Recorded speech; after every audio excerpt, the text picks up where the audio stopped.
Hi, my name is Scheurenbrand, and I would like to share with you a method of laying out your tops and backs to the center line of your instrument body.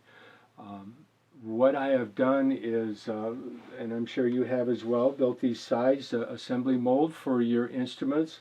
It's two halves that are joined together that I can take apart when the body is ready to come out of the mold. But what I've done on this mold is attach these receiving bushings here, and they're attached to one side of the mold so that when I do take it out, these stay intact to my mold. But what this will do will enable me to put a template on here and lay out my backs and sides, and also transfer that right into the assembly mold, knowing that it's down the center of the body.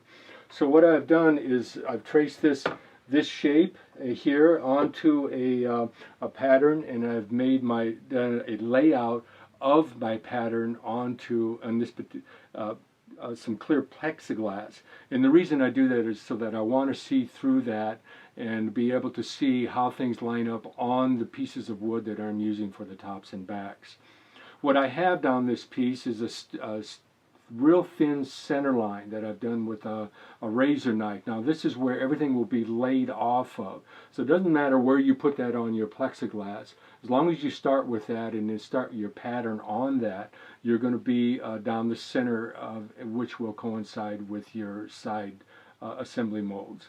But what I've done here is I have these index pins that are laid out, which will coincide to where these bushings are on the pattern. And I have also a hole drilled here for where sound hole will be laid out and actually cut, and also in the individual little indexing pins for the brace layout. So I'm starting out with a piece, like for instance this piece of spruce. I'll darken out the center line of these two halves, and I'll use the thin center line that I have on the template to lay out. And I can lay out my body shape, drill these particular holes for my sound hole, and this one is a little bit smaller because of a 3/16 inch pin that I use on my Dremel tool to cut out the sound hole, and also my bracing. So what I do, or what I basically produce, is this.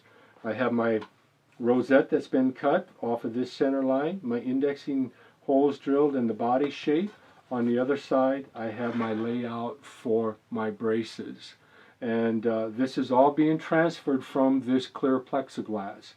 Now once the braces are applied and glued up and the top has been cut, it's just a matter the top is cut to this side, and of course the sound hole is also cut out, but I use these little indexing devices here to come through it, and it'll mark and go straight in. And what I'll do, I'll use two of these, and this will lay out that center line directly down the center of my assembly mold.